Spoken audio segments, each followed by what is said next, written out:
Hi friends, இன்றைக்கி super cooking சேனலில் முடவாட்டுக்கால் soup தான் செய்ய போகிறேன். இதை சைவ ஆட்டுக்கால் சூப்புன்னு கூட சொல்லலாம்.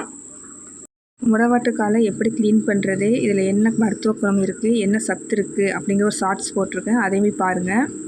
இந்த சூப்பு செய்கிறதுக்கு மிக்ஸி ஜாரில் பொடியாக வெட்டிய முடவாட்டுக்கால், ஒரு பச்சை மிளகாய், 4லேருந்து 5 நம்பர் சின்ன வெங்காயம், 3 பல் பூண்டு, சிறிதளவு இஞ்சி, 1 ஸ்பூன் சீரகம், 1 ஸ்பூன் மிளகு, சிறிய சைஸ் பட்டை, 1 கிராம்பு, பழுத்த தக்காளி 1, இதெல்லாம் சேர்த்து நல்லா பேஸ்ட்டாக அரைச்சிக்கிறேன். ஒரு பாத்திரத்தில் 4 கிளாஸ் தண்ணி ஊற்றிக்கிறேன். இதில் அரைச்சி வச்சுருக்க பேஸ்ட்டையும் சேர்க்குறேன்.